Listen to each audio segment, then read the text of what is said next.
প্রতিদিন ঘুম থেকে উঠে ইষ্টভীতি করার সাথে সাথে প্রতিদিন কিছু সময় ধরে নাম ধ্যান করলাম।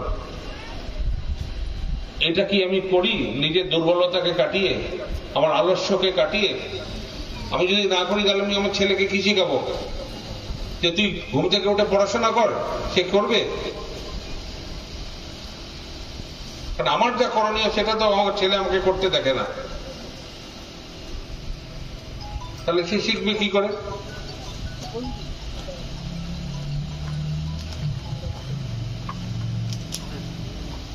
যেমন করব তেমনই পাবো, এটাই প্রকৃতির বিধান। অন্য কেউ আমার জন্য, ওই যে ভাগ্য বলে, ভাগ্য মানুষ নিজের ভাগ্য নিজের রচনা করে, আকাশ থেকে কেউ ভাগ্য, এগুলো যে সব অবিশ্বাস্য কথা, এগুলো যে ভাঁওতার কথা। নিজেকে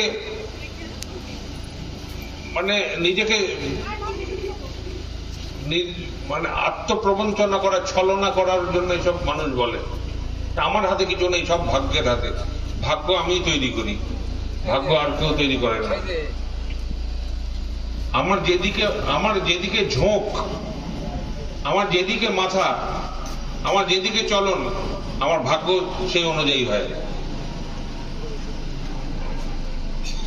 এটাই প্রকৃতির বিধান, এটাই বিজ্ঞান। অদৃষ্টের নামে দোষ চাপিয়ে যে আমার কিছু করার নেই, সব যা আমার ভাগ্য তেমনই হবে, কিছুই হয় না। ভাগ্য নির্ভর করে সব কর্তব্যের উপর, কর্মের উপর।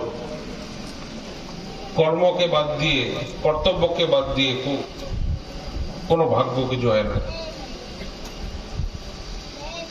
আর কর্তব্য আরম্ভ হয়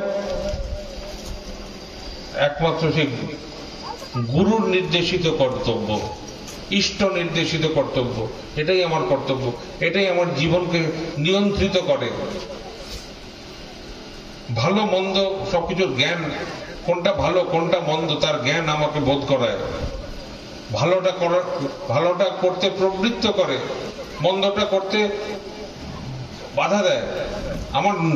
এটা আমার নিজের অন্তরই দেয়, আমি আমাকে দিই।